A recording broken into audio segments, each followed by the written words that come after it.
यार शालिनी हमेशा pain killers क्यों खाती रहती है? यार तुझे लगता है कि मैं शौक में आके ये सब दवाइयाँ खाती हूँ क्या? यार इतना पेन होता है ना मेरे नेक में कि मैं अपने नॉर्मल एक्टिविटीज भी नहीं कर सकती हूँ, इसलिए खाती हूँ मैं ये सब दवाइयाँ। हाँ हाँ यार, मैं समझ रही हूँ, बट एक्सरसाइजेस से भी तो पेन ठीक किया जा सकता है ना। आजकल हर कोई अपने पेन को लेके फिजियोस के पास जा रहा है ताकि उसको ये इस टाइप की पेन किलर्स ना खानी पड़े। हाय, क्या आप भी कहीं शालिनी की तरह पेन किलर खा खा के अपना डेली का काम तो नहीं कर रहे हो ना? और अगर कर रहे हो तो मैं आज आपके लिए लेके आई हूँ बहुत इजी एक्सरसाइज। अगर वो आप एक्सरसाइजेस करते हो तो कुछ ही टाइम में आपका जो नेक पेन है, आपका गले का दर्द है, वो बिल्कुल चला जाएगा और आप बिल्कुल फिट फील करने लग जाओगे। और अगर 10-15 मिनट भी नहीं निकाल सकते तो डेफिनेटली पेन किलर खाना पड़ेगा। और पेन किलर से तो आप सब जानते हैं ना, लीवर और किडनीज को कितना हार्मफुल इफेक्ट होता है।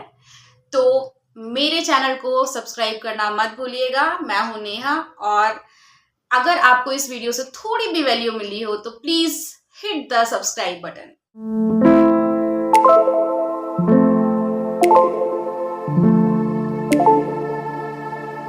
तो दोस्तों आइए सीखते हैं कुछ ऐसी एक्सरसाइज जिससे हमारे गले का दर्द बिल्कुल ठीक हो जाएगा। बट याद रहे, अगर आपका दर्द आपको लगता है कि 100% में से 50 या 60% है तो ही आप ये एक्सरसाइज कंटिन्यू रखिए। और अगर आपको लगता है कि मेरा दर्द 80 या 90% है तो पहले किसी फिजियोथेरेपिस्ट से जाके मिलिए। वो आपको 1 हफ्ते या 10 दिन तक फिजियोथेरेपी देगा और उसके बाद फिर आप ये एक्सरसाइज अपने डेली रेजाइम में कंटिन्यू कर सकते हैं। फ्रेंड्स आइए चलते हैं, सीखते हैं वो इजी एक्सरसाइज जो हमें हेल्प करती हैं पेन के खिलाफ लड़ने के लिए। तो सबसे पहली एक्सरसाइज है रेंज ऑफ मोशन एक्सरसाइज। ये एक्सरसाइज आप हमेशा कोशिश करिए कि आप शीशे के सामने ही खड़े होके करें, क्योंकि जनरली इस एक्सरसाइज में हम लोग चिन को आउटसाइड रख के और फिर एक्सरसाइज करते हैं। तो सबसे पहला आपको चिन को नॉर्मल पोजीशन में रखना है। आपका हेड ऊपर की तरफ मूव करेगा, देन ये बीच में आएगा और फिर ये नीचे जाएगा।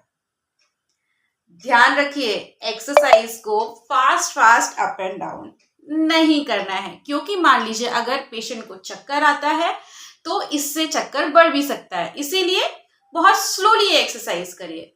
अब नॉर्मल, डाउन, नॉर्मल से इजी है ना? सेम ऐसा ही एक्सरसाइज आपको राइट, नॉर्मल, लेफ्ट, नॉर्मल। बस ध्यान रखिएगा आपका चिन वॉकिंग पोजीशन में नहीं आ जाए और आप ये वाला एक्सरसाइज ना करें। ओके, तो अब हम चलते हैं अपनी तीसरी एक्सरसाइज की तरफ। इस एक्सरसाइज से आपकी जितनी भी मसल्स हैं उनको स्ट्रेंथ मिलती है। पिछली दो एक्सरसाइज हेल्प करती हैं हमारे रेंज ऑफ मोशन को मेंटेन करने के लिए, मतलब जितना आप नेक ऊपर कर सकते थे उसको मेंटेन रखना भी जरूरी है, राइट? जितना आपका मसल का लेंथ है उसको मेंटेन करने के लिए हमने स्ट्रेच सीखा। अब हम सीखेंगे स्ट्रेंथ किससे प्रोड्यूस किया जाता है। तो बहुत इजी है ये एक्सरसाइज, ध्यान से देखिएगा। हैंड्स को क्रॉस पोजीशन में लेके आइए, उसको अपने हेड पर रखिए। ध्यान रखिए चिन नॉर्मल होना चाहिए अगेन। एंड आपको हाथ सीधे रख के अपने हैंड्स को प्रेस करना है आगे की तरफ और होल्ड करना है 10 सेकंड के लिए। 1 2 3 4 5 6 7 8 9 10। और फिर आप रिलैक्स करेंगे एक बार और। 1 2 3 4 5 6 7 8 9 10, रिलैक्स। इस तरीके से आप शुरुआती दिनों में 5 से 7 बार रिपीटिशन कर सकते हैं। सेम यही क्रॉस हैंड आपके नेक के पीछे की तरफ जाएंगे and then you will press back side. पीछे की तरफ प्रेस करेंगे, वापस गिनेंगे 10 सेकेंड्स के लिए और फिर रिलैक्स। इसी एक्सरसाइज का नेक्स्ट पार्ट है हैंड्स को स्ट्रेट अपने जस्ट ईयर्स के ऊपर रखिए, कानों के ऊपर रखेंगे और सेम साइड में ही प्रेशर देंगे। होल्ड करेंगे 1 2 3 4 5 6 7 8 9 10।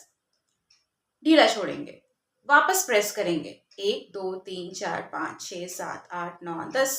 ढीला छोड़ेंगे, वापस इस तरफ प्रेस करेंगे और फिर ढीला छोड़ेंगे। 1 2 3 4 5 6 7 8 9 10। वापस प्रेस करेंगे। 1 2 3 4 5 6 7 8 9 10। है ना इजी एक्सरसाइज। प्लीज एक बात ध्यान रखिएगा, अगर जब भी आप ये एक्सरसाइज करते हैं शीशे के सामने करिए। चलते हैं अब हम अपनी चौथी एक्सरसाइज की तरफ, जिसको हम लोग बोलते हैं चिन टक्स। चिन टक्स क्या होता है? हम अपने चिन को डबल चिन बनाने की कोशिश करते हैं। आपको ऐसा फील करना है कि आपकी चिन, आपका हेड पीछे की तरफ मूव कर रहा है, और जब आप ये एक्सरसाइज करेंगे उस टाइम आपकी डबल चिन बन जाएगी। ओके, तो मैं आपको करके दिखाती हूँ कैसे। प्रेस करना है, डबल चिन को फील करना है, होल्ड करना है। 1 2 3 4 5 6 7 8 9 10। रिलैक्स। ये एक्सरसाइज आप लेटकर अपने बेड पे भी कर सकते हैं, या फिर किसी दीवार के सहारे भी टिक के ये एक्सरसाइज की जा सकती है। तो सीखते हैं हम अपनी अगली एक्सरसाइज। अगली एक्सरसाइज एक तरीके का स्ट्रेच है। जनरली क्या होता है कि हमारा ये जो नेक मसल है, इसमें जब स्टिफनेस आ जाती है या ये थोड़ी टाइट हो जाती है, उस टाइम पे जो मसल की लेंथ है थोड़ी छोटी हो जाती है। इसीलिए उसको वापस अपनी पोजीशन में डालने के लिए हम एक स्ट्रेच करते हैं। बहुत इजी सा स्ट्रेच है। आपको स्ट्रेट बैठना है। अगेन आपका चिन नॉर्मल पोजीशन में होना चाहिए। सेम हैंड से सेम साइड पे स्ट्रेच देना है, and then you have to oscillate। Stretch इतना ही होना चाहिए जितना करने से आपको पेन नहीं आ रहा है। अगर आपको स्ट्रेच करते करते ज्यादा पेन होता है तो उस लिमिट तक आपको रोकना है, उससे आगे आपको नहीं जाना है। Okay, so like this you can do 5 times.